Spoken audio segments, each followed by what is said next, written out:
Natapos ko na pala yung pag-atip ng kusina ko dito sa amin sa bukid kaya ngayong araw ay gagawa pala ako ng DIY na kala na may ihawan. Kaya tara mga bay, samahan nyo akong magsipag dito sa amin sa bukid.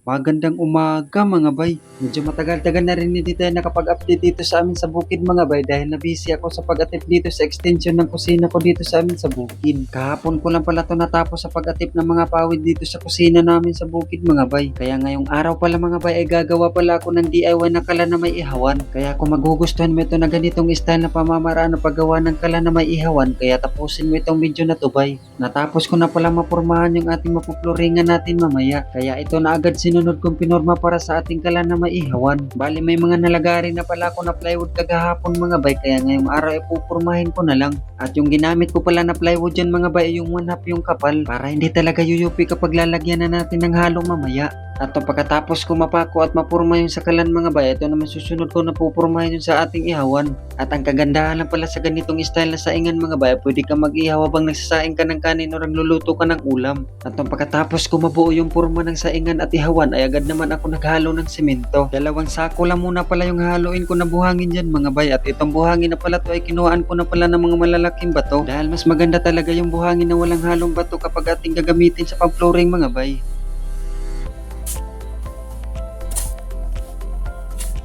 At bago ko pala lalagyan ng halo itong forma ng ating flooring ng saingan mga bay ay lalagyan ko muna ng tubig para didikit talaga yung halo. Kasi kung hindi mo lalagyan ng tubig bago mo flooringan mga bay ay may posibilidad talaga na magbibitak yung ating flooring. Pero depende na rin yan sa'yo kung paano mo ispisuhin yung halong semento. Kasi kung binabasa mo naman yung forma ng flooring kung hindi naman espiso yung halo mo ay hindi rin maganda. Kaya kailangan talaga na espiso yung halo natin dito mga bay kasi palagi itong naiinitan kapag tayo ay nagluluto. At bago ko pala ilalagay yung pinorma natin na ginawa para sa saingan mga bay ay papatagin ko lang muna tong flooring sa ating ihawan dahil kailangan pa natin ito papatuyuin bago natin ilalagay yung forma ng ating saingan. Kaya tamang laro-laro lang muna ako sa palita dyan mga bay.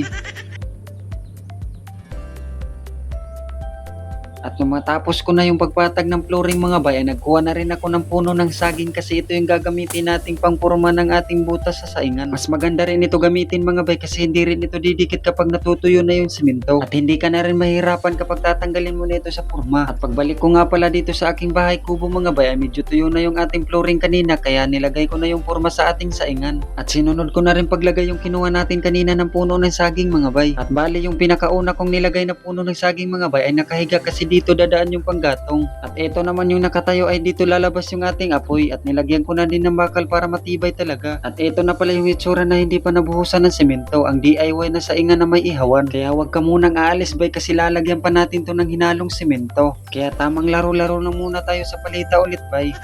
Naabutan nga pala ako dyan ng hapon sa paglagay lang ng semento mga bay kasi yung ulan dito sa amin sa bukid ay pabugso-bugso kaya nahirapan ako sa paghalo sa labas ng semento. At nung kinaumagahan nga pagkatapos ko magpakain ng mga hayop ko dito sa amin sa bukid ay agad ko naman binaklas tong forma na ginawa ko kagahapon.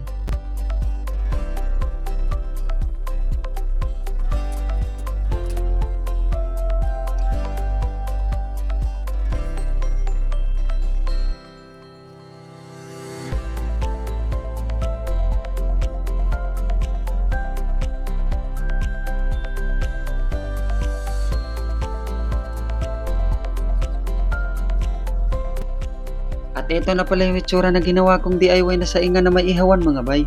At habang nagsasaing ka ng kanin o nagluluto ka ng ulam ay pwede kang mag-ihaw dito sa kabila. Kunin mo lang yung baga at itong lagyan mo na lang ng screen, di ba? At dito din ilagay yung panggatong kaya pwede kayo. Kaya kung nakaabot ka sa video na to bay, paki-comment naman kung taga saan ka para malaman kung saan umabot ang simpleng content na ito. Kaya hanggang dito lang muna tong video na to bay. Maraming salamat sa panonood.